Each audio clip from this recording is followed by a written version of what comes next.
నమస్తే welcome to 9 TV నేను Priyanka Iran America మధ్య ఉద్రిక్తతలు కొనసాగుతున్న వేళ ఇరాన్ అధ్యక్షుడు మసూద్ పెజెష్కియాన్ చేసిన తాజా వ్యాఖ్యలు ఇప్పుడు ప్రపంచవ్యాప్తంగా ఆసక్తిని రేపుతున్నాయి.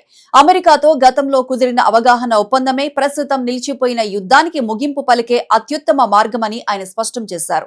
అంటే ఇరాన్ ఇక శాశ్వతంగా యుద్ధం కొనసాగించాలనుకోవడం లేదని, చర్చల ద్వారా సమస్యకు పరిష్కారం కనుగొనే అవకాశాన్ని తెరిచి ఉంచుతోందని ఈ వ్యాఖ్యలు సూచిస్తున్నాయి. అయితే ఇక్కడ అసలు ట్విస్ట్ ఏంటంటే అమెరికా ఇరాన్ మధ్య ఇప్పటికే ఒక అవగాహన ఒప్పందం కుదిరినా దానిలోని కీలక అంశాలపై ఇరు దేశాల మధ్య విభేదాలు కొనసాగుతున్నాయి. ముఖ్యంగా హర్ముజ్ జలసంధి తిరిగి తెరవడం, ఇరాన్ పై ఆంక్షలు ఎత్తివేయడం, అణు కార్యక్రమంపై పరిమితులు వంటి అంశాలపై రెండు దేశాలు ఒకే అభిప్రాయానికి రాలేకపోయాయి. జూన్ లో కుదిరిన ఒప్పందానికి పెట్టిన 60 రోజుల గడువు కూడా పూర్తయింది. ఇరాన్ కు ఇప్పుడు ఆర్థిక ఒత్తిడి కూడా పెద్ద సమస్యగా మారింది. అమెరికా మరిన్ని కఠినమైన ఆంక్షలు విధించేందుకు సిద్ధమవుతోంది. ఇప్పటికే ఇరాన్ కరెన్సీ రియాల్ విలువ రికార్డు స్థాయిలో పడిపోయింది. ద్రవ్యోల్బణం పెరుగుతోంది. సాధారణ ప్రజల జీవన వ్యయం కూడా తీవ్రంగా పెరిగింది.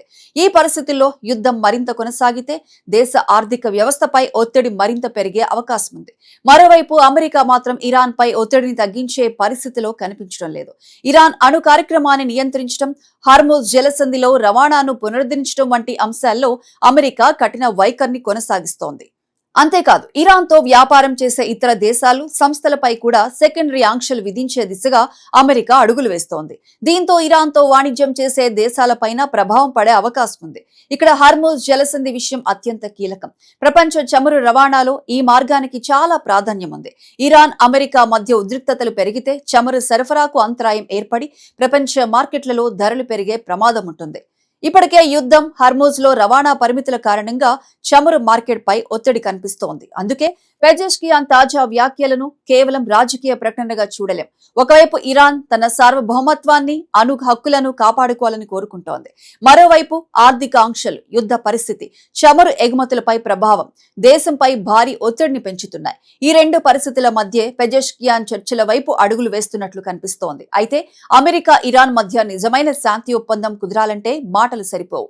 ఇరాన్ అణు కార్యక్రమం, హర్ముజ్ జలసంధి, ఆంక్షల తొలగింపు, ఆర్థిక సంబంధాల పునరుద్ధరణ వంటి కీలక అంశాలపై పరస్పర అంగీకారం రావాలి. ప్రస్తుతం మాత్రం ఇరు దేశాల మధ్య నమ్మకం చాలా తక్కువగా ఉంది.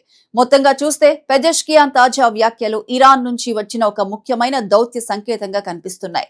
యుద్ధాన్ని కొనసాగించడం కంటే ఒప్పందం ద్వారా సమస్యను పరిష్కరించుకోవడానికి ఇరాన్ సిద్ధంగా ఉందనే సందేశం ఇందులో ఉంది.